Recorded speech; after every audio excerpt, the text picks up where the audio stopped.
Wow. We all came to hear you. We're very interested. You want to stand up or sit down? I'm going to stand up. I can't. All this evening to the next in our series of activities sponsored by NAASR and the Greater Boston Activities Committee. My name is Aram Karakashian, and I'd like to welcome you all and thank you for coming this evening. Before we begin this evening's program, I'd like to mention that the next in our series will be a series of 3 lectures, the Stephen P. Mugar Memorial Lecture Series in honor of the late Stephen P. Mugar, whose continuing interest in modern Armenian history will be represented this year by a series entitled The Armenian Question in Perspective. The first of the series of 3 lectures, all of which will take place on Friday evenings, starting on May 6th, May 13th, and then concluding on May 20th. The first will be the continuing impact of the Armenian Genocide by Professor Frank Stone of the University of Connecticut, with introductory remarks by Dr. Abram L. Sakar, Chancellor and former President of Brandeis University. On May 13th, Soviet Armenia and the Diaspora, Their Roles and Mutual Responsibilities by Professor Ronald G. Sunni, Manoogian Professor of Modern Armenian History, University of Michigan, Ann Arbor. And concluding the series on May 20th will be The Mandate for Armenia, America's Responsibility Then and Now by Professor James B. Gidney, Professor of History, Kent State University. All of these lectures will be held at the East Asian Center, Harvard University, at 2 Divinity Avenue in Cambridge.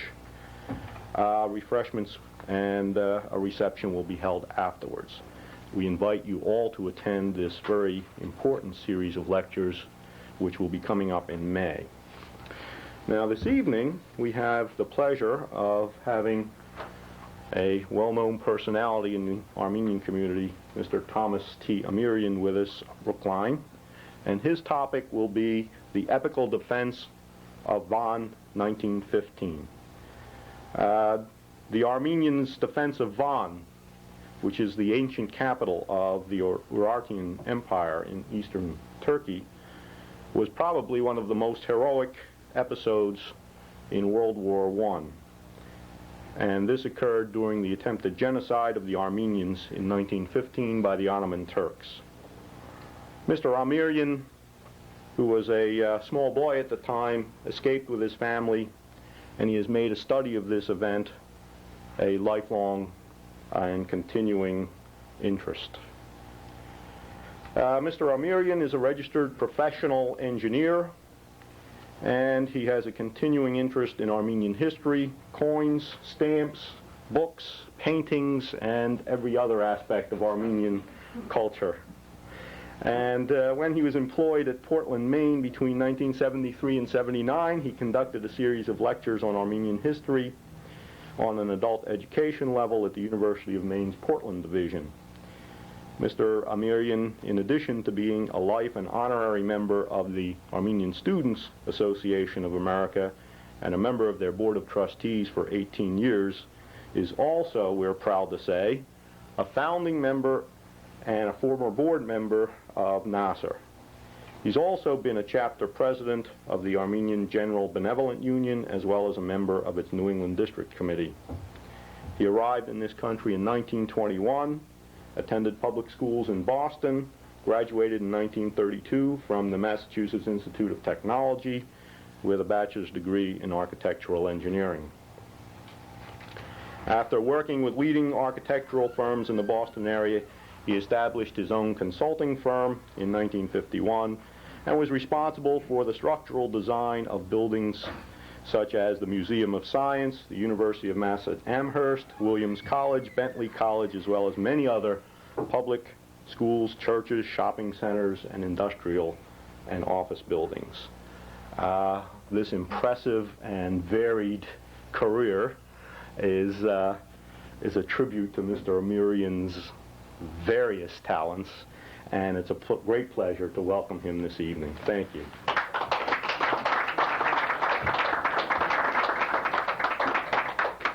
Thank you very much. I cannot go on without having mentioned Portland. My first host when I went to Portland, Mrs. Prudian, who happens to be here, we are very happy to have you with us. They were the first when I went there to come and take me to their home and accept me as one of our people. Anyway, it was very graceful of them and very generous that I enjoyed while I was in Portland. It happens that we are now on the eve of the April 24, the Memorial Day for the Armenian Genocide. And it would be amiss for me if I went through without first mentioning the significance of this genocide and ask you for a second to reflect on it without disturbing yourself, because the significance of it is so great. Of course, Van was one of those, but it happens that in Van we were successful, but 1.5 million Armenians disappeared or were massacred or destroyed during that period. There are people who say that we exaggerate it. I have here brought with me, if I can find it after all the shuffling around here, a special booklet, Hayot Tiva, the number of Armenians, by Pezhishk Yervand Khatanasyan, printed in 1965, who very scholarly study makes from 100 years ago, before, 100 years, early 18th century, early 19th century, on until the end of the genocide. And he, in this gathering, scientifically approaching every phase of it and every people who had any kind of gathering or collection of number of people in Turkey and who were Armenians and who were not. And in the end, he ends up that genocide, page 21, and they'll be here for you to look at it, because many people say, oh, there weren't that many, and we had only so much. Some say, oh, there were only 600,000 Armenians all told in Turkey, and only a few of them disappeared. Of course, the Turks tried to make it very little. But here is the documentary which said, Եթե ընդունենք մեր հաշվարկումով ստացված թիվը 2,500,000 իբրև Թուրքիայի ամբողջ հայության քանակը, if we accept 2.5 million as the total Armenian population in Turkey, Եղեռնի մեծ զոհերին թիվը պետք է հաշվել 1,763,000. He tells how many saved, how many went here and there. So if we accept, and he goes to show that that's how many Armenians, aside from pointing out how many Armenians were killed in 1896, how Armenians did not grow naturally because they were constantly massacred or forced to change their religion. Considering all that, which meant from 1800 to 1900, we had not increased any, which would be very unusual for an Armenian population who is very prolific and grows very fast. See, in Yerevan, they went fastest anyway. Whatever. If we accept that, then Armenians should have been double as many Armenians should have been there. See? So, forgetting that part, which we were forced to migrate or forced to become Turks or forced into the Turkish harems and whatnot. Aside from that, there were 2.5 million, and of the 2.5 million, 1,763,000 disappeared during the massacres. This is a very scholarly work, so that when people say none of that happened, I want you people to know that a very careful study was made of it. If any of you want to come eventually and look at it, you're welcome to it. Now, I don't know, Mr. Liberidian is here, and are you recording now? Yes. Okay. I said that if I start, in order to make a comprehensive study, I will give you a bibliography of the books used. So here it is. I have gone extensively into all these books. The Tabriz Vaspurakan, printed in Tabriz by the Vaspurakan Compatriotic Union in Tabriz, Persia, in Armenian. Reverend Arsen Georgiusyan, his book on Miherosamarta, because I had them all in order so that I could pick them up one by one and show it to you. Anyway, Vaspurakani Miherosamarta, Reverend Arsen Georgiusyan, who was here in Providence and minister of the Providence Protestant Church in Armenian. Arminak Viagarian, who was the commander-in-chief of the defense forces in Van, his Husher, my memoirs. Artak Tarpinyan, I have it away, Hay Azatakrakan Shajman Oreren, a historical review of the Armenian revolutionary periods beginning from 1870s, Khlimyan Hayrik and so on. And Yervan Mekirtichan, Kanzer Vaspurakani, Treasures of Vaspurakan. It's a very extensive book, not available very, Kanzer Vaspurakani, which tells of the great men of Vaspurakan, including periods when my father and the Armenakans fought in Van in 1896. Kanzer Vaspurakani. Then, something that nobody has, nobody knows about it, my father's memoirs of the actual fight in Shadakh. The actual fighting that took place in Shadakh and the details of it. It's never been published. I have the original, but I had to be able, with a microscope, to reread and rewrite, because it was used with very poor ink 80 years ago, 70 years ago, and was not legible, having gone through the massacres and the deprivations and whatnot. So we did that very carefully, and my uncle, his brother, was alive then, and I had him read it and correct some of the names that were difficult to understand. Like I heard the word Mursi. Do Armenians know what Mursi is? Mahdesi. Those who went to Echmiadzin and came back became Mahdesi. Mursi, when it is, you call them Mursi so-and-so.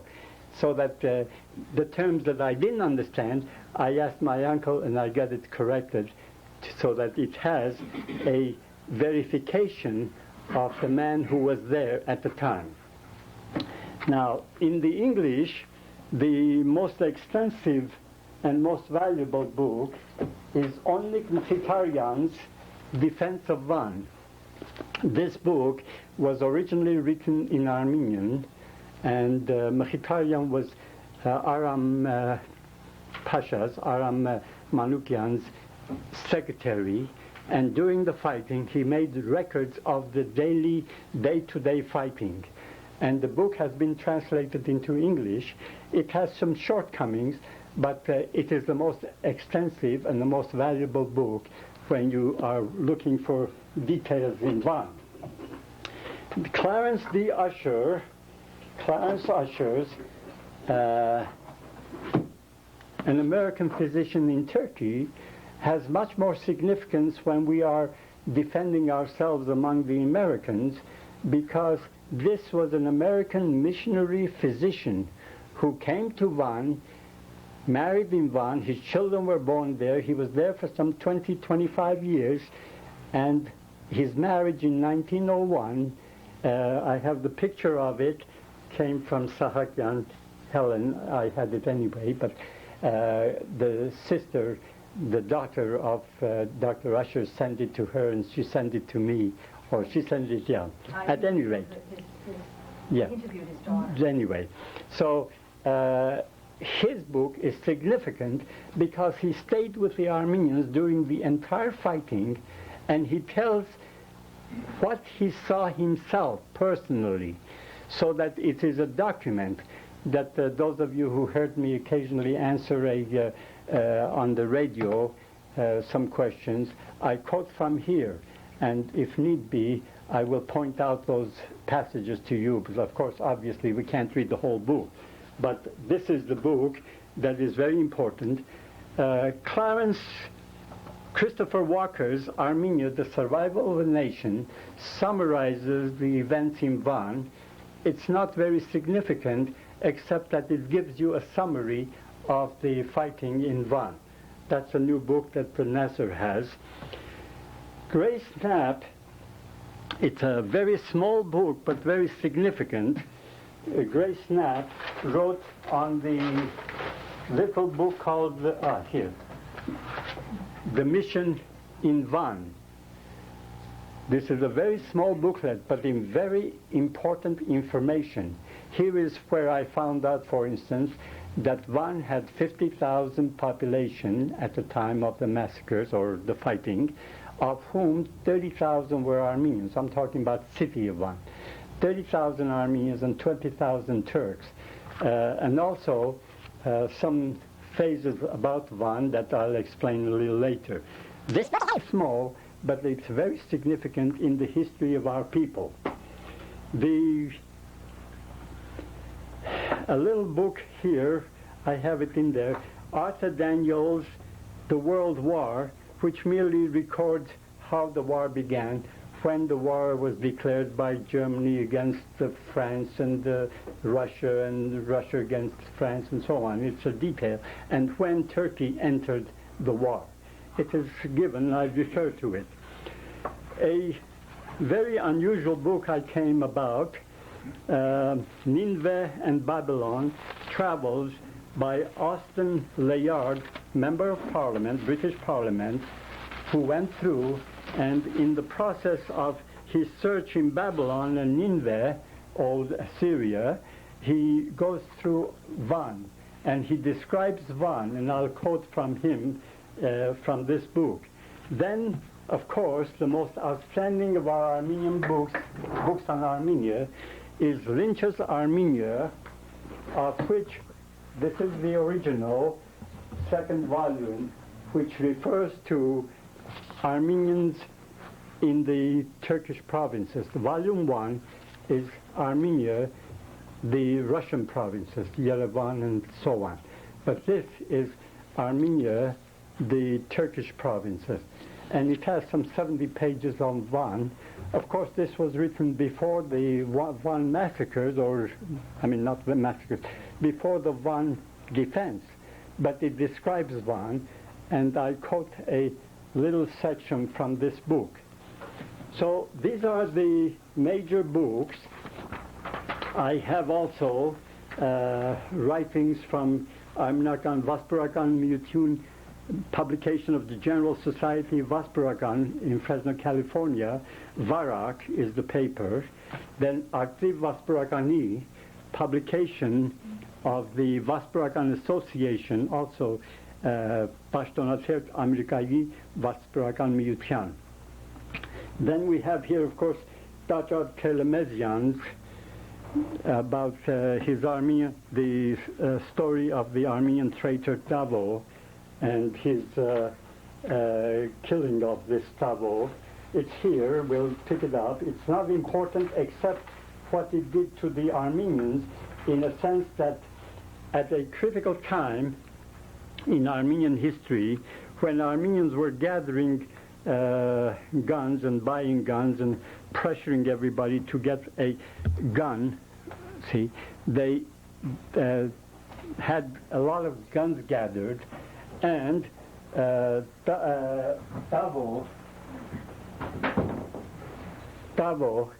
David, betrayed the Armenians,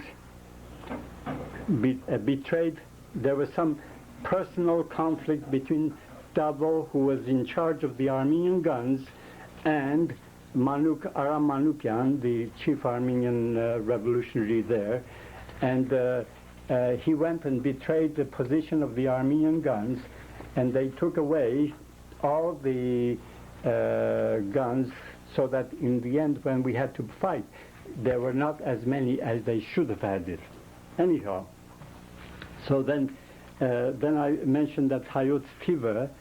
I have here some maps, plan of Van, Karak, and I have marked here in red the cannons that were surrounding the Armenian section of Van. And also there was a map here from the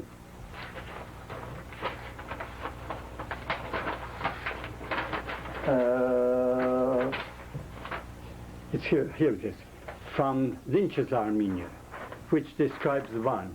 Now this is significant because, as I said, the most important book on Armenia in English, The Defense of Van, they speak of Van, but there's not a map of Van. So when I was reading it, I was not, I didn't know what they were talking about. At the end, they gave one map, but this happened to be part of the fortified city and not the entire area.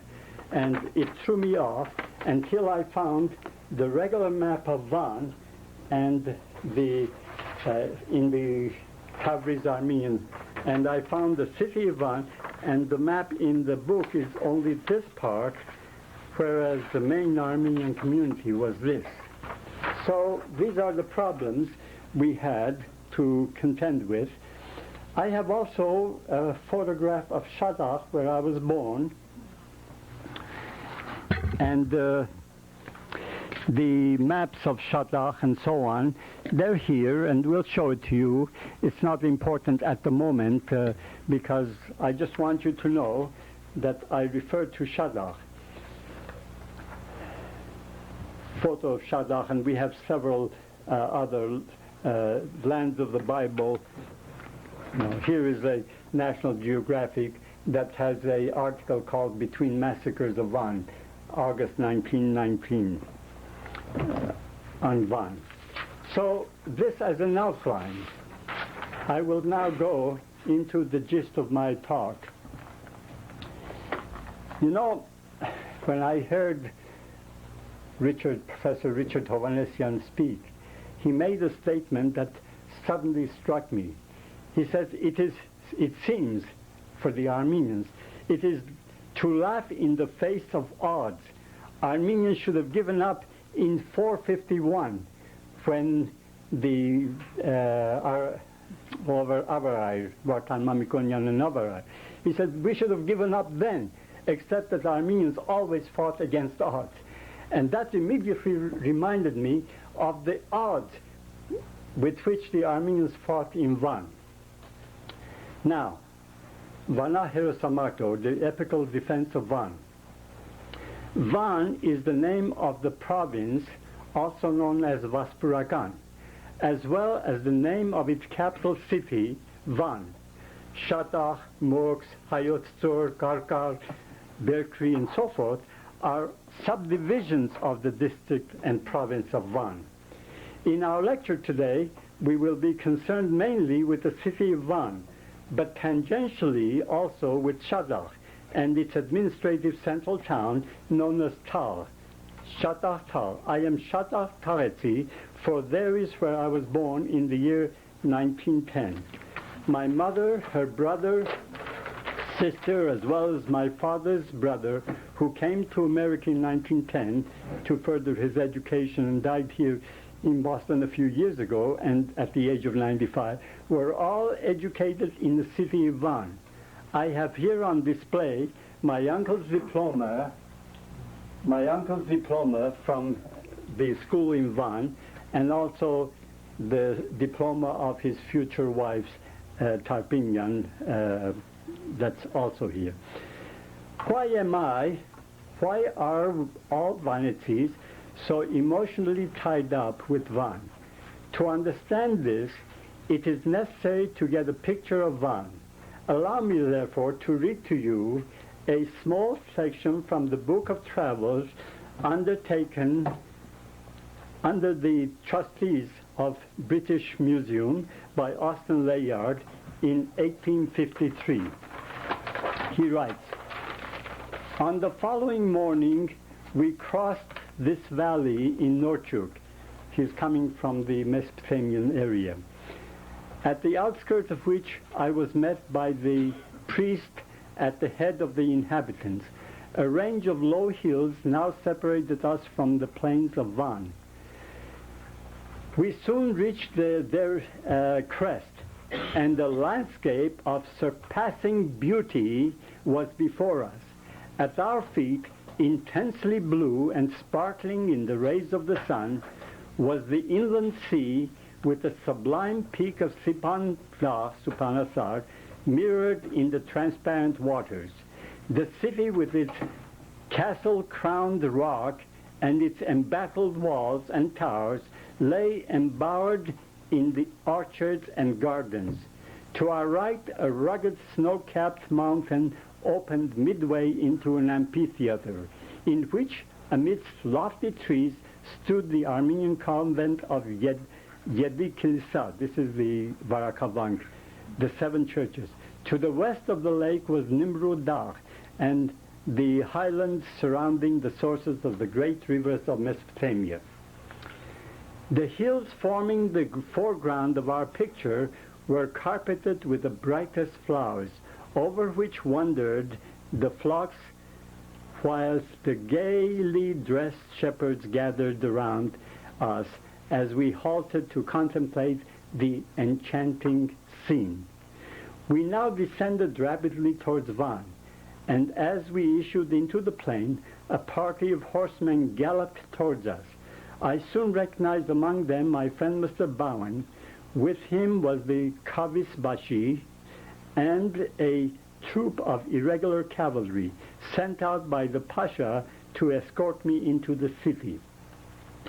After winding for nearly an hour through orchards and gardens whose trees were bending under the weight of fruit, and then through the narrow and crowded streets, we were led to his sarai or palace in the city of Van. From Lynch's Armenia we read, without going into details, of the beauty of the site, Van, it would not be possible to speak too highly. The Armenians have a proverb which is often quoted: Van in this world and paradise in the next. The intensely blue inland sea, Lake Van, is also known in Armenian as Bznunyantsov, and in the time of the Urartians as Tospa Lake, Tuspa Beach, when Van, the Urartian capital, was known as Tuspa. The lake is 5,643 feet, more than a mile above sea level. It is some 80 miles long and 40 miles wide, and covers an area of 1,200 square miles. For comparison, all of the state of Rhode Island covers only 1,213 square miles, so all of the state of Rhode Island. The entire Lake Van is surrounded by high mountains, the highest of which is Sipanaler, on the north, which is 14,547 feet above sea level at the summit. Again, for comparison, Mount Whitney, the highest mountain in continental United States, is only 14,495 against 14,547. On the south is Artos Mountain. Where is Manuk? Artos. You wondered what that mountain was when you went through Manuk. On the west is Nimrud. Artos was 11,400 feet high. On the west is Nimrud, about 10,000 feet high, and on the east, beyond the plains of Van, is the Varak mountain, on whose upper levels were constructed the famous Varaka monastery. Only some small rivers flow into Lake Van, and none flow out, so that over the millennia, the lake has become salty, brackish, and its waters cannot be used for drinking or for irrigation, although it is full of the prized trout Armenians call Kraimrahite. To supply drinking water and water for irrigation, an aqueduct was built in the 8th century before Christ to bring fresh water from the mountains into the city. The city of Van is at about 38 degrees north latitude, almost the same as Richmond, Virginia, or Athens, Greece, but because of its height above sea level, it has severe winters but beautiful summers, plush with famous fruit trees and flowers, as you heard in the Layar testimonial I read above. In this, quote, enchanting land lived the Armenians and their antecedents, the Urartians. Urartu, from where the word Ararat is derived, and most likely the even earlier Sumerians. For some 5,000 years or more, they were conquered and reconquered again and again, but always survived to rebuild again. Always, I say, until 1915, when they again survived but had to migrate from their historic homeland. Their descendants, who now compose a major segment of present Yerevan and Soviet Armenia, still dream of returning to claim their ancient heritage someday. The Jews took 2,000 years to return to Israel. I have faith that we will return sooner. So much for an introduction. Now for the events of 1915 and the heroic defense of Van. But before we start giving any dates, let me call your attention to the seemingly conflicting dates encountered in reading the various books on our subject. This was quite a problem until I solved it. Apparent conflict comes from the fact that many of the Armenians recorded the dates according to the Julian calendar, established by Julius Caesar in the 1st century before Christ, whereas others use the Gregorian calendar introduced by Pope Gregory XIII in 1582 AD to correct for a very small error in the Julian calculations. Accordingly, by this, the 20th century, the correction requires adding 13 days to the Julian date. Thus, today would be April 7, 1983, April 7. But the Julian calendar, by the Julian calendar, instead of April 20th of the Gregorian or our present calendar.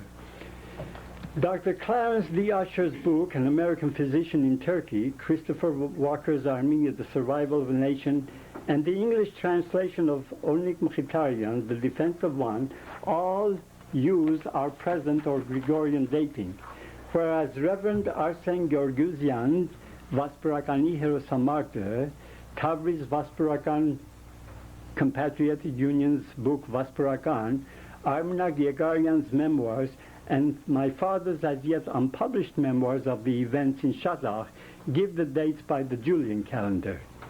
In the following, I will refer to the dates as presently used, that is, the Gregorian calendar. On On July 28, 1914, Austria declared war on Serbia. On August 1st, 1914, Germany declared war on Russia. On August 3, 1914, Germany declared war on France, and so World War had begun. Pre-German Turkey, in its turn, declared martial law throughout its provinces and proceeded vigorously by appropriation of goods and provisions and the conscription of young men to prepare for war. Dr. Usher, returning from a conference in Harput to Van, describes vividly the plight of the villagers he encountered on the way. A troop of Turkish gendarmes overtook and passed us at full speed. Soon we came on evidences of what they were doing in the villages just ahead. Sickles lying in half-cut fields of grain, sheaves of wheat dropped on the way to the stack, and a little later weeping women with bags of bread and clothing on their backs running to overtake their men who had been taken from the fields without time allowed them to secure provisions from their homes or to say goodbye to their families. Conscription for a war not yet declared. Not yet declared. And again he continues, we saw a house burning in Patagans near Van. The gendarmes had entered the village with a list of all its men of military age. One man on this list was missing. He had gone up the mountain to cut wood. His widowed mother and sisters were caring for a sick brother. They sent after Petros and assured the gendarmes he would be back in half an hour. The gendarmes would not wait half an hour, declaring him a deserter and saying they had orders to burn the houses of deserters. They sprinkled kerosene about his house, set fire to it, and rode off. In Van, we found conscription going on and the people in panic. I'm quoting still Dr. Usher. All males between the ages of 20 and 45 were required to register by law. By law, ecclesiastics and teachers and those with aged parents, orphaned brothers and sisters, or orphan wives to support were exempt from service. A few months later, they began to draft these men too. An exemption fee, bedel it was called, of 43 British pounds might be paid. This fee was beyond the means of the great mass of people, and sometimes men were taken who had paid it. On October 29, 1914, Turkey declared war on Russia. On the battlefield, the Armenians fought bravely. At Sarikamish on the Erzurum front, Dr. Usher continues, the Russians drove the Turks back to Kuprikoy, and I was informed by the Turkish officer that they there encountered Armenian regiments which hurled the Russians back across the border, capturing one of their cities.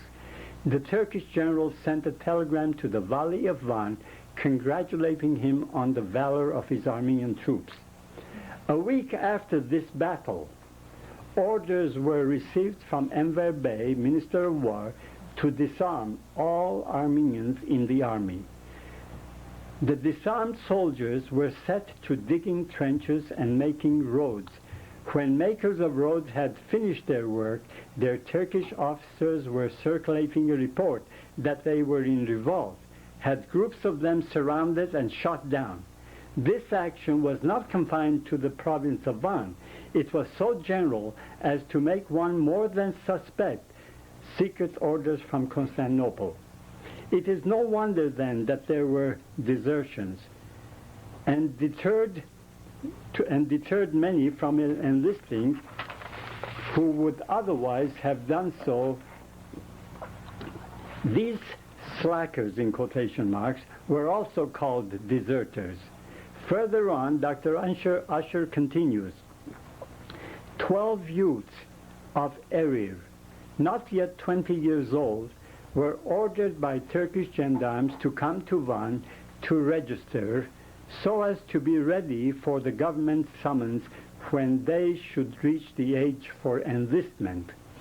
After reassuring the anxious mothers and relatives with a most solemn oath that no harm should befall the boys, these gendarmes took them to a little hollow in the hills a short distance from their homes and shot them all. In this explosive atmosphere, we enter Van. The city of Van is composed of two separate sections. First, the walled city,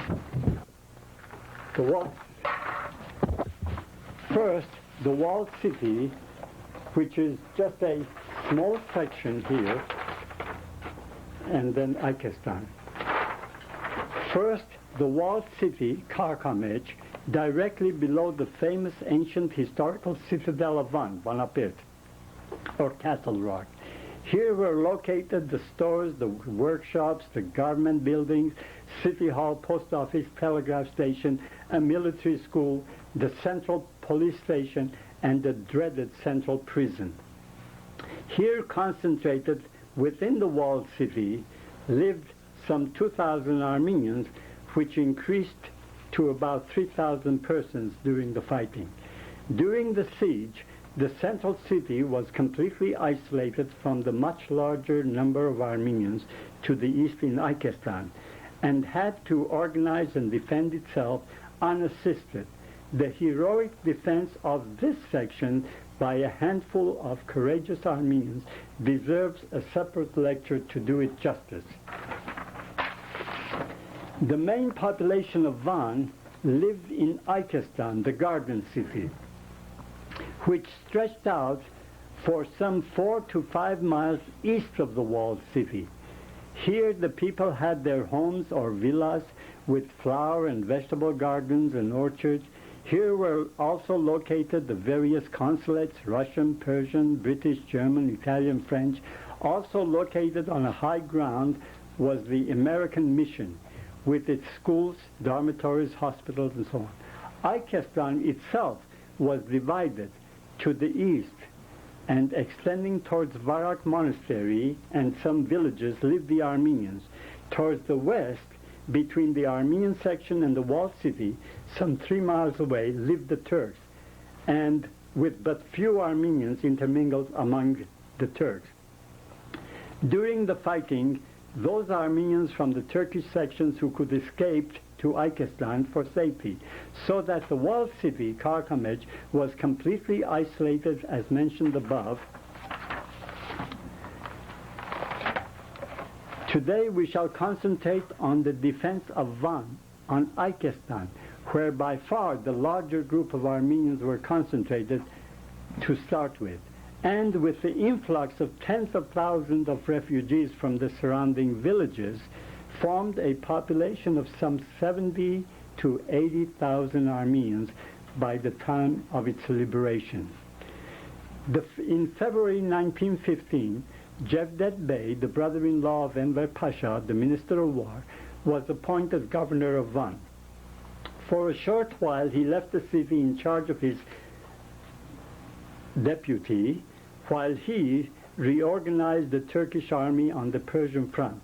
He returned to Van a little before the Armenian Easter, bringing with him a contingent of 2,000 regular soldiers, also a cavalry detachment of 150 Circassians, Cherkess, Chechener, as well as another group of 200 Circassians, along with field guns and howitzers,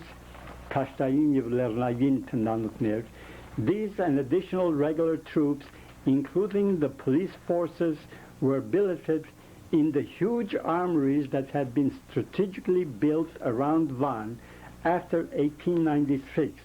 I have to stop here to introduce to you. In 1896, Van, under Armenian groups, fought against the Turks and were able to withstand their onslaught to prevent massacre in Van for over a week, until the consulates intervened and got permission for them to, soldiers to go out. The Turks double-crossed and on the way attacked these soldiers and wiped out. My father was one of those who, fortunately, under some very unusual circumstances, it's in the book, survived and ended up in Persia, along with a fellow named by Murad Muradian, who was the man who had bought Shamat Avenue Armenian Press, the Mirror Paikar building, and gave it to them.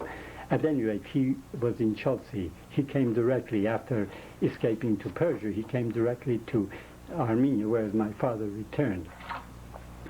Anyway, after 1914, the Turkish government strategically built armories around the Armenian section of Van.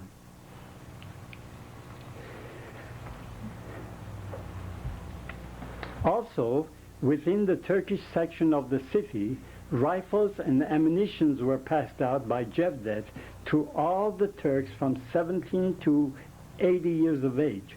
Cevdet Bey began by demanding 4,000 men from the Armenians of Van. The Armenian leaders, extremely apprehensive of the government's intentions, promised to send 400 soon, but requested some time for the balance, or to pay the declared bedel for the rest. But Cevdet was adamant. He wanted all the men now without delay. The Armenian leaders knew themselves to be living on a powder magazine, where the smallest spark would cause an all-destructive explosion. An act of most justifiable self-defense might prove such a spark. So they told the Armenians to submit to anything rather than to antagonize the government, to submit to the burning of 2 or 3 villages, the murder of a dozen men, without attempts at retaliation, which would give the Turks some excuse for a general massacre. But events soon took the choice of submittal or resistance out of the hands of the Tashnaq leaders in Van by the events in Shadakh. Now, you remember, Van was here, and Shadakh is here, 50 miles south of Van. Shadakh Tal, the governing center of Shadakh district, is about 50 miles south of Van on the eastern branch of the Euphrates, of the Tigris River, the Turkish Bohtan Su, where a smaller river, Siftiknaket, joins the Tigris. Thank you. The Tigris. I have with me here an actual photograph of Tal. It's in there. In the proper time, we'll take it out and show you all these things. But I do have the picture of Shadakh right here with me to show it to you at the proper time. Anyway,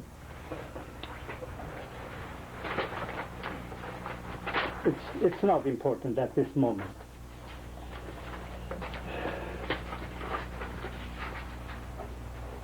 Here it is. This is a photocopy of it. Can you pick it up, please? Yeah, sure. I have the original photograph.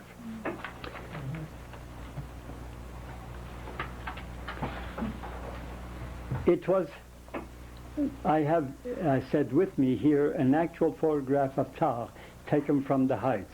It was a strictly Armenian town of about 1,500 people, with the government officers and gendarmes living on one side of the river in houses rented from the Armenians, except for the official buildings and of the government and its head, the Kaimakam, who lived on the other side.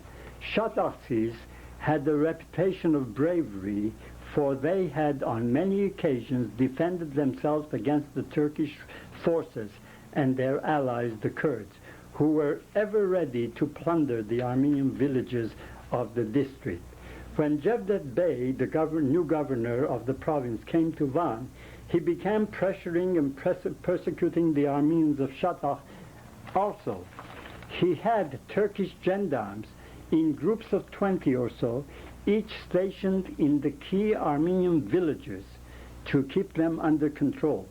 20 Genda.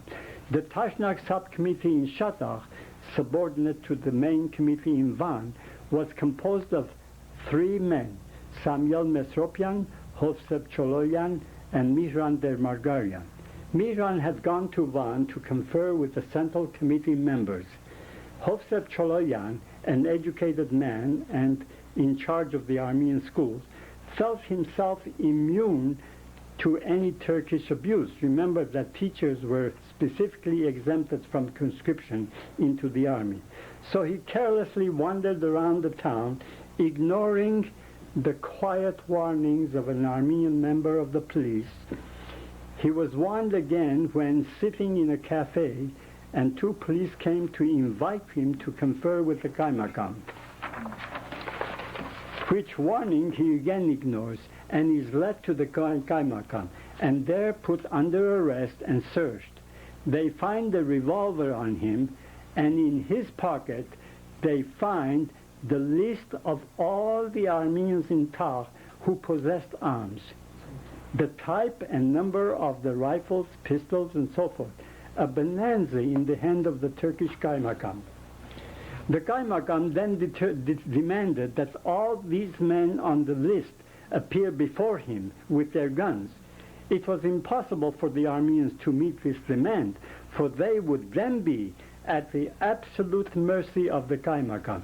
This was on April 11 or March 29 of the old calendar. Needless to say, Shadachis, that is Taghezis, refused and immediately manned their defenses. The fighting in Shadakh, by the way, continued for 44 days from April 11 through May 25th, 1915. I was there then as a child of 5. And by the way, Mrs. Prudian's father, General Droll, was the one who eventually came to Shadakh, and we were saved in Shadakh.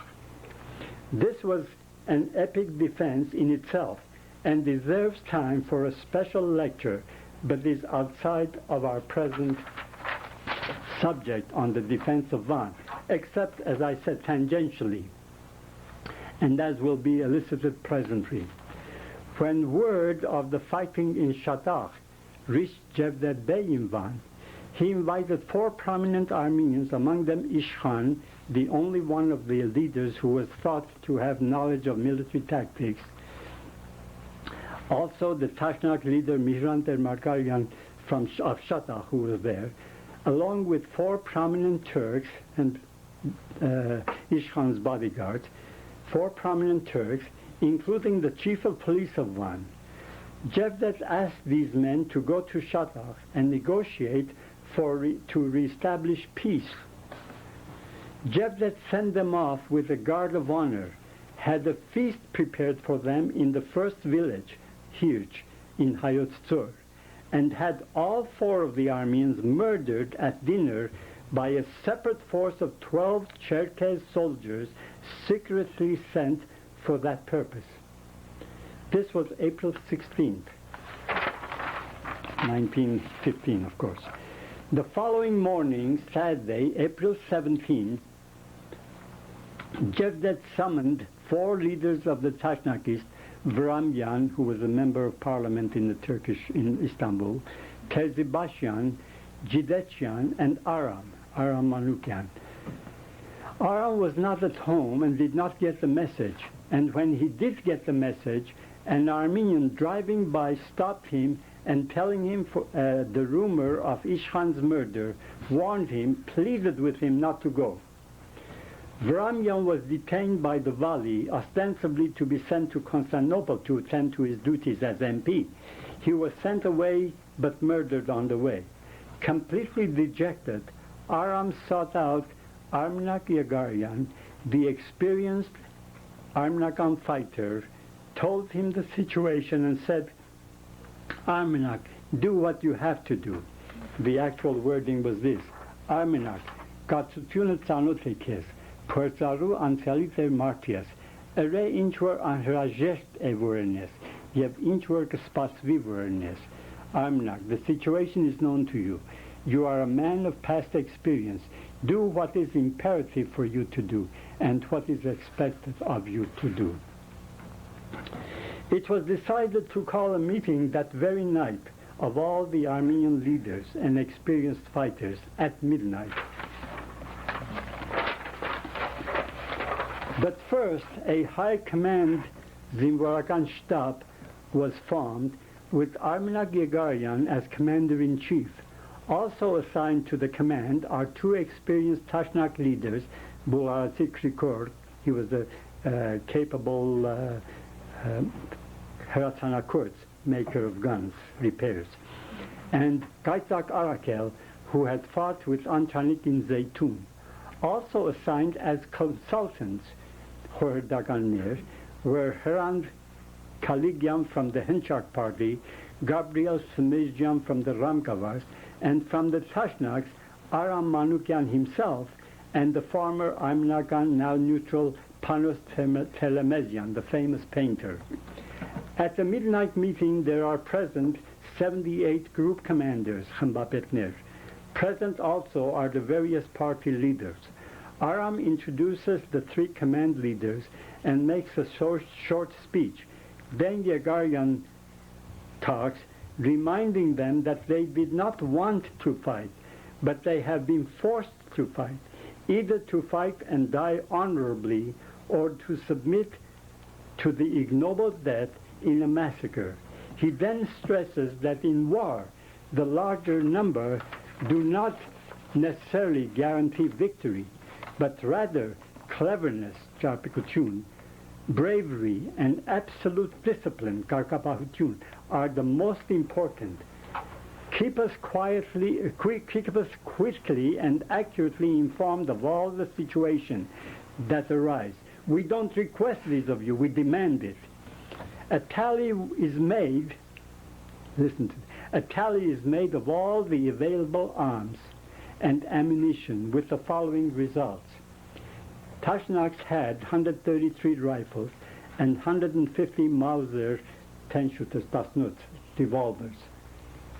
Now remember, I said Telemesians that they had captured most of the Tashnak guns during the Tavotepk, so that the Tashnaks lost most of their guns before then. The Ramgavars had 141 rifles and 145 Mausers. The Henchaks had 8 guns, rifles, and 7 revolvers. The neutrals, Chezokner, 18 rifles and 23 revolvers. All told, 300 rifles and 325, 625 total, with 105 rounds of ammunition per rifle and about 180 rounds per Mauser, Tasnut. There were also 35 other types of rifles, Shashkhana, the old flintlocks and so on, yes. There were also 35 older type rifles and about 100 ordinary revolvers. This made, the extremely virulent attack on May 2011. Now, much later, this was the beginning. Much later, when many refugees had come into Van, in May 11 they made another tally. And during this tally, this is what they found. The extremely virulent attack of May 11th made it necessary to take an inventory of manpower and war material. On May 13th, and under the supervision of Aram, the task was carried out in great detail. This was possible by the lull in fighting that day. The findings were presented to the Defense Command. It revealed the dismaying fact that the over 70,000 Armenians in Aikistan, besieged and hungry as they were, had to depend for protection on 1,053 combatants. The entire arsenal consisted of 1,054 firearms, of which 549 were pistols and 113,923 rounds of ammunition, including the 39,089 for pistols. How long could they hold out against the enemy with a dozen artillery pieces, over 10,000 soldiers, unlimited military and food supplies, and impregnated with the frenzy of a holy war. Following is the list of the Armenian defense positions and so forth. Well, we have this all mentioned here. It can be safely stated that fully 1/4 of the weapons were furnished by the refugee peasants.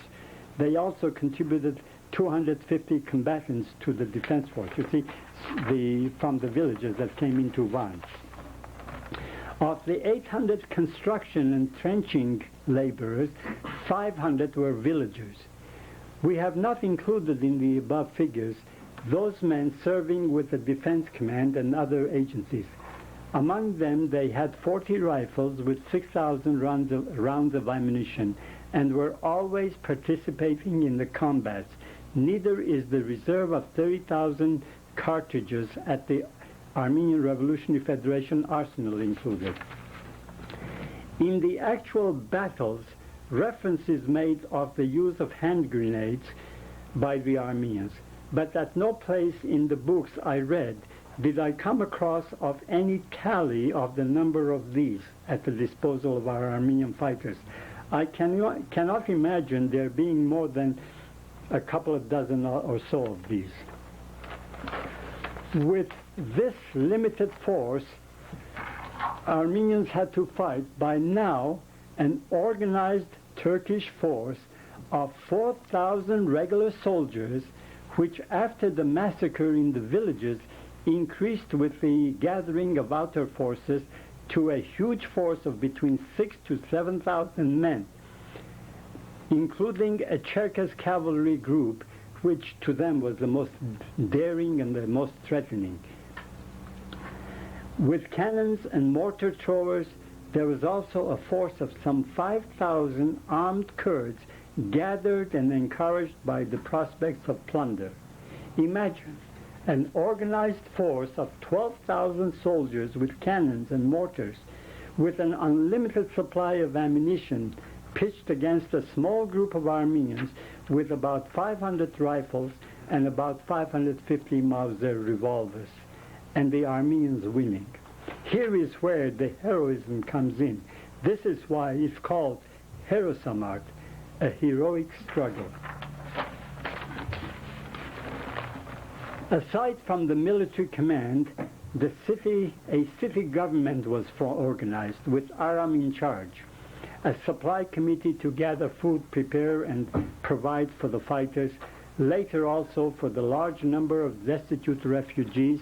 An oven was acquired to bake bread and distribute it. 2, to look after the wounded and sick, a Red Cross unit was established under Dr. Clarence D. Usher supervising to provide hospital care. To oversee the sanitary needs of city, to police the city, a judicial system to deal justice to the wrong. Also, to aid the fighters, a labor force was organized to dig trenches, to rebuild the ramparts that were constantly demolished by the Turkish cannons. A very courageous group that worked under fire, also to tunnel out underground to the Turkish positions in order to blow them up and set fire to their buildings. A group led by Professor Tovmas, a graduate of an American university, worked to invent and provide smokeless gunpowder for the fighters. A group of jewelers came together to recast bullets and recharge spent shells, a much-needed item, and they succeeded towards the end, providing up to 2,000 cartridges daily. Also, to repair damaged guns. A group of young boys formed a Boy Scout troop who collected spent Turkish bullets for recasting and reuse, as well as other tasks like providing water, helping the wounded, and so forth. This group worked under Dr. Usher's older son, Neville, who later became a physician and died in California. Lest we forget, a band was organized under the direction of Markar Tachoyan, of a school teacher, music teacher, the fanfare, which rushed unafraid to the very site of critical battles and played Armenian martial tunes to encourage the fighters. Two of the most famous tunes played, of course, was Mer Hayrenik Teshvaranter. This was became the Armenian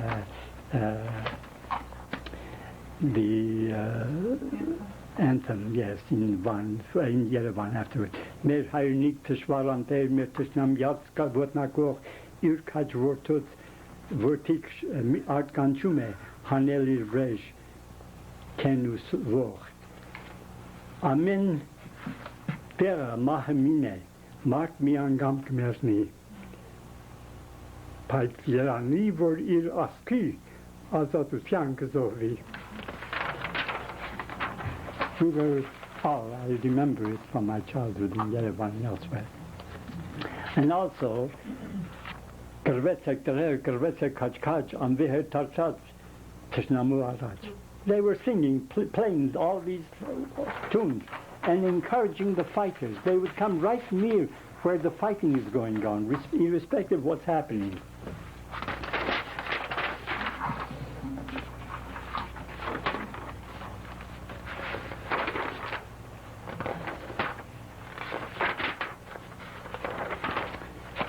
The fighting began just before the sunrise, 6 a.m. on April 20. During the night, Turkish soldiers had occupied a line of trenches around the Armenian quarter of Ikestan, the Garden City. Two of them seized a beautiful young woman fleeing with her children into the Armenian quarter. Two Armenian men, rushing from their positions to save the girl, were fired upon and killed. We were forced to accept the fight in the open field, writes Onik Mkhitarian. The Turks retreated, leaving one killed. The women were freed.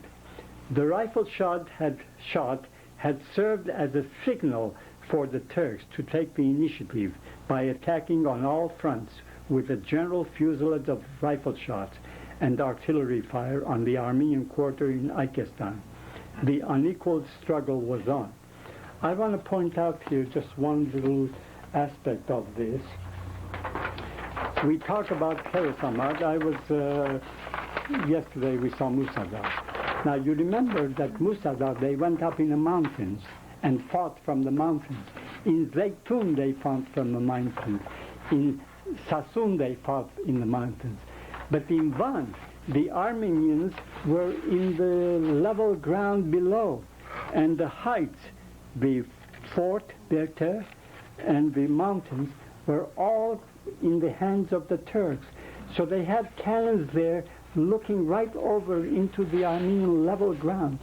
And the Armenians had to fight in the level grounds against these odds with, I have here marked some 12, here, these red marks, some of you can see, are the cannons that were placed all around Ikestan, and the Armenians were in this section only. This was the Turkish area of Ikestan.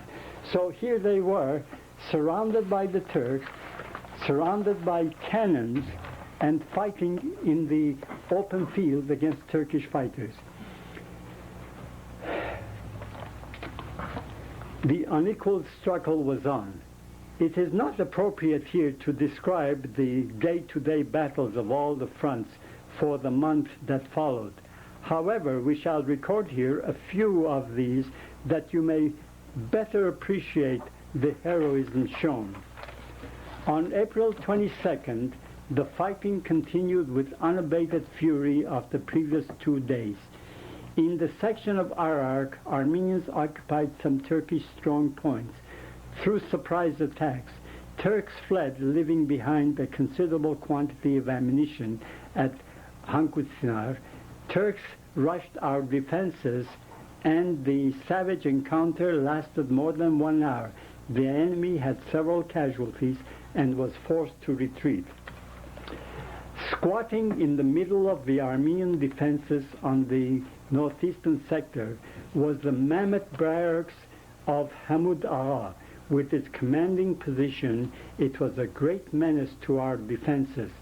Jevdet has placed his most capable sharpshooters here. The Defense Command was very much concerned about this situation. It was out of the question to try to capture the barracks. We had neither the men nor the necessary ammunition. Yet about 60 of our best defenders were standing guard in the neighboring houses, sleepless and inactive. With the help of experienced well diggers, Bulgarati Krikor started tunneling from the Armenian position about 500 paces away, tunneling. After 2 days and 2 nights of incessant work, the diggers completed their job and crawled out.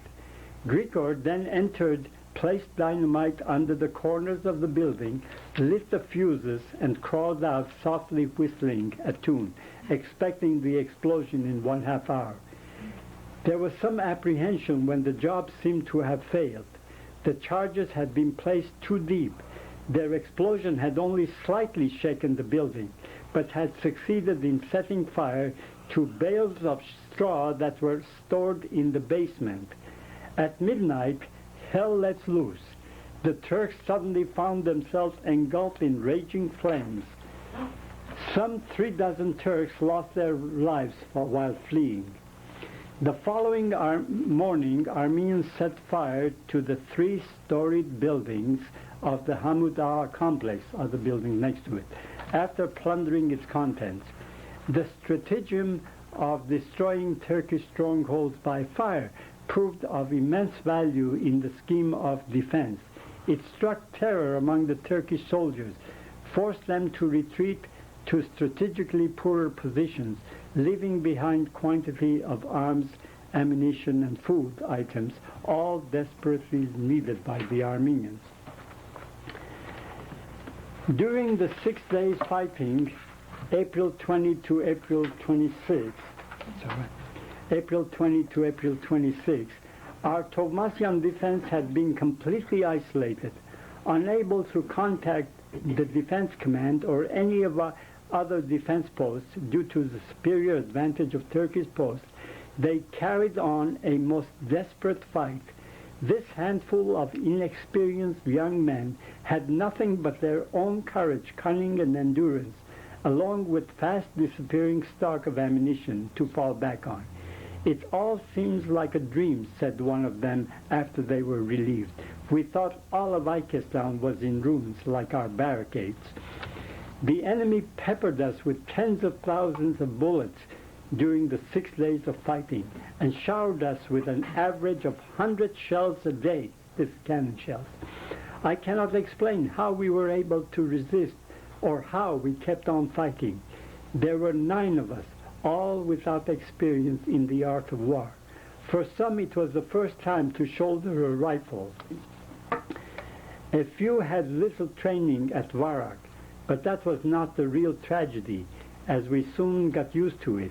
The lack of ammunition was the real tragedy. While the enemy was lavishly wasting its ammunition, we were sparing ours to the extreme. At the start, we each had 150 rounds of ammunition, and 40 or 50 rounds were left. During the last days, we had lost all cover. The second story of our building was demolished the first day, as were the 2 outside walls. There was nothing left, only heaps of rubble here and there. There was one small section of a wall left standing, which served us well for some time. The enemy did not detect us, and we were able to pick off their gunners, one by one, from behind the wall. The last day, our last barricade was also reduced to ashes. We lacked both men and tools to try and reconstruct our barricades. At night, the fusilage was continued by the Turks, who were stationed in the orchard. No escape was possible, and we experienced no particular fear of death. We longed for hand-to-hand fighting, but they denied us the opportunity. miserly about our ammunition, we were very improvident about our food supply. 2 chickens were our source of food, if we could discover where they laid their eggs. Aram Shaljan was one of our leaders, a goldsmith by trade. He was a brave fighter with steel nerves. The real spirit of the gang was Varshak Shirvanyan, a tradesman, yet a real daredevil who caused us many an anxious moment. He was at the most dangerous sites, exposing himself to attract enemy fire. He sang, danced, and teased the Turks. At one time, a shell fell at his feet. Fortunately, it did not explode. He picked up the shell and tossed it towards an enemy gunner, yelling, "Hey, brother gunner, try this again." It did not do any good the first time. It became a game with us to tease and enrage the enemy so that ammunition would be wasted. During these 6 days, none of us had the chance to sleep. In fact, sleep did not appear to be a physical necessity anymore. The Defense Command allowed us 2 days leave. Our weapons were given to others who came to relieve us. In this group were few experienced men, along with several students. They came up through a trench that was started at our Shadakh Bay defense, thus establishing communication between the 2 posts. Later on, the Tovmasian defense was wrecked and constructed many times. This beautiful family home was transformed into an ugly yet efficient sort of fortress. During the period of April 26 to April 28, the destruction by fire of Turkish strongholds and our successful resistance to their attacks continued.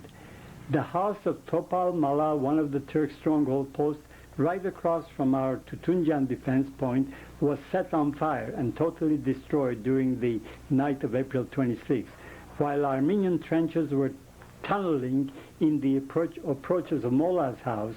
They suddenly became aware that a group of Turkish diggers, they had set out to destroy our positions from the other side. A hand grenade immediately dispatched all of the Turkish gang, and the building was set on fire. Taken by surprise, they deserted the post in panic. Armenian combatants occupied the post, gathered the arms and ammunition left behind, and quietly returned to their post.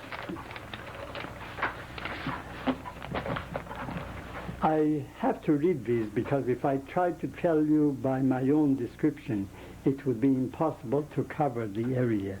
So while those who know me know that I'm not short of words, that I can talk plenty, but I want to make sure that I'm systematically supplying you with all the information.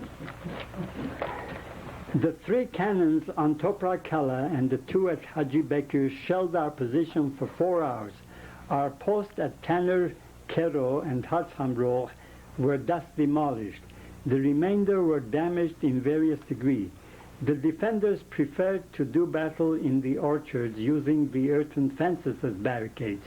Turkish shells destroyed these barricades one after the other. Trench fighting was at last our last resort.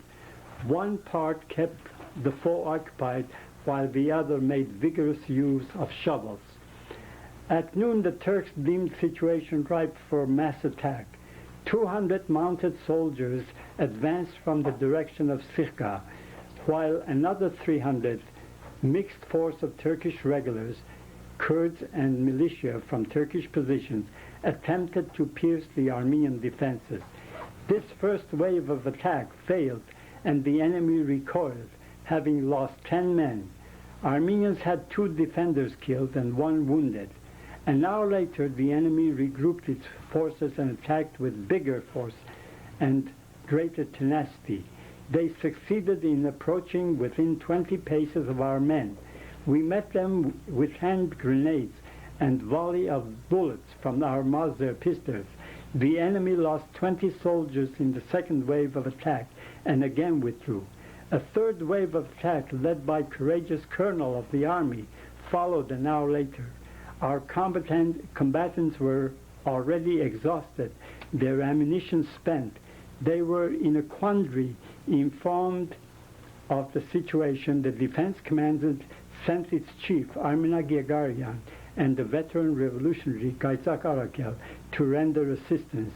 The Turkish forces were closing in on our post, and a few of their cavalry had penetrated into the orchards. At the crux of this encounter, the Turkish colonel was killed, and the Armenian defenders were ready for hand-to-hand fighting when Yagarian and Arakel with their men arrived. The bloody and desperate struggle lasted another half hour. We lost one combatant and another was wounded. Turks lost over 40 men and were forced to retreat the third time. Into inglorious retreat. They relinquished the fortified post they had been holding for the last 12 days. An orphan in Catholic orphanage, a mere youth named Grigosyan, distinguished himself by uncommon bravery. At the hottest point of the battle, he advanced and killed 2 Turkish soldiers by a hand grenade, grabbed their arms, and safely returned. For this act of heroism, he was decorated by the Cross of Honor by the Defense Command. During the defense struggle in Ikestan, Turkish offensives on the 3rd and 4th of May were unique in their fury and intensity. Turks shelled our defenses from the southeastern corner of the Armenian cemetery at Arar. The guns were silenced for a while when we killed the gunners. We suffered one wounded. Our position at Shadakh Bay and Tovmas received over 100 explosive shells. Our defenders held the enemy back with hand grenades. The night of May 3rd, all of Ikestan was subjected to rifle fire with infernal fury.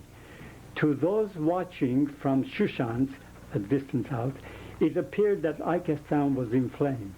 The following day, May 4th, was to be marked as the day of the most stubborn fighting throughout the resistance. At 3 p.m., Turks shelled our defenses at Amirhanyan's in the Hangusyal sector, demolished most of the building. Then the enemy attacked.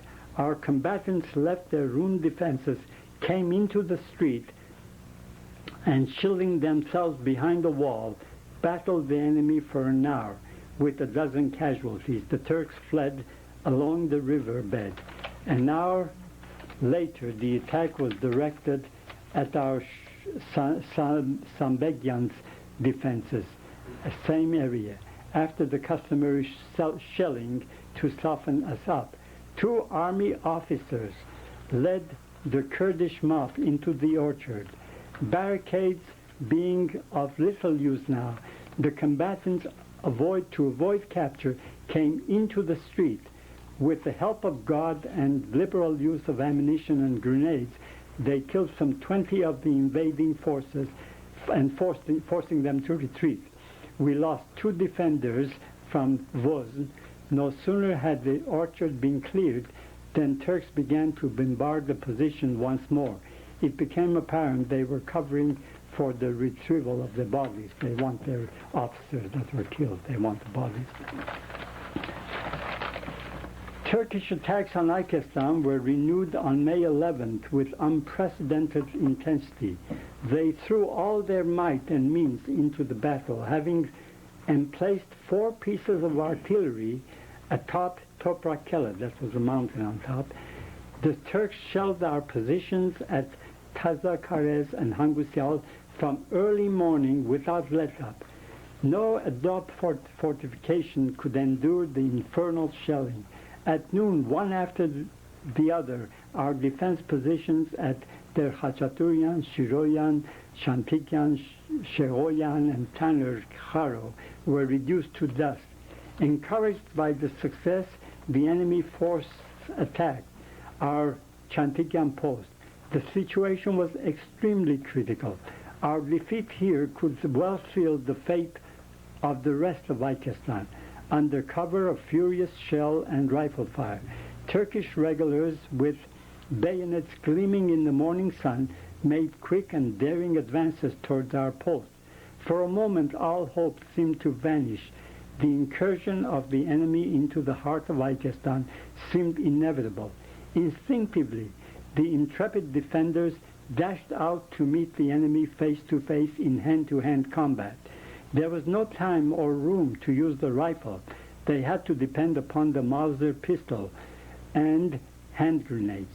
Some of the peasant fighters from Wozn had only stones or the butts of their rifles to fight with. It was a bloody encounter and both sides lost heavily, and neither side would yield. Gregory of Bulgaria, Kaitak Arakel, arrived on the scene in the nick of time, bringing reinforcements and ammunition. The fate of the battle changed. The attacking forces were caught in the crossroad of the Armenian defenders. Fresh Turkish reinforcements were first hesitated and then refused to enter the bloodbath, as other Armenian defenses nearby were now concentrating their fire on the attackers. The 200 attacking force were compelled to withdraw. They lost 25 dead and numerous wounded. Our losses were also heavy. 2 fighters from Wozn and 3 others were killed, besides 4 wounded. Victory was won. Concurrently, Turks attacking our Murdian and neighboring posts after the customary bombardment, a mixed force of some 150 Turkish regular and Kurdish irregular approached the attacked Muradian's post. At 20 yards, our fighters opened fire, but the enemy kept on coming. The situation became desperate. Here, too, the defenders threw themselves into hand-to-hand fighting, using their pistols and grenades generously. After an hour of this, Turks gave up and fled, leaving behind more than 10 dead. Our losses were 1 combatant and 2 members of the labor force. The fighting on May 11th was costly to both sides. Turks lost more than 100. Armenians' losses were also serious. Never before had the Armenian defense position been so severely damaged. Hundreds of laborers renewed and rebuilt them again and again, so that on this day Armenians came out victorious, not yielding 1 inch of ground to the enemy. The unequal struggle continued for 27 days until the Turks fled on May 16th to avoid meeting the advancing Russian army with its spearhead of Armenian volunteers. On May 18th, the first Armenian contingent entered Van. A cavalry detachment under Khecho, Dro, Antranik, and the Russian commander, General Nikolaev, also arrived on May 18th. The main body of the Russian army came in on the 19th of May. The Van population, nearly 80,000 people, including the large number of refugees from the many surrounding towns who had somehow escaped into Van for safety, was in ecstatic frenzy, hugging, kissing their saviors, and lavishing them with flowers that grew so profusely in May. Aram Manukyan was appointed the mayor of Van, and a group of Armenians were appointed to the various departments for the administration of the city under Aram. For the first time in over 400 years, the Armenians breathed the intoxicating air of freedom. For an epilogue, permit me to read 1 short paragraph from the well-known Ramgavar, the late Reverend Arsen Georgisian book, Vasprakani Herosamarte, in Armenian. Կուսակցական խնդիրը կռվի ամբողջ ընթացքին վերցված էր մեր մեջ են։ Մենք մի եւ նույն ազգի զավակներն էինք բոլորս եւ միևնույն ճակատագրին մատնված եւ կենաց ու մահվան պայքարն էր մերինը։ Պետք էր կամ միասին ապրեինք, կամ միասին մեռնեինք. In the translation, for those who didn't understand, it says, Political considerations were removed from our midst during the entire struggle. We were all the sons of the same nation, and we were all subject to the same fate. Ours was a struggle of life and death. We were all to survive together, or were all to be condemned to death together. Thank you.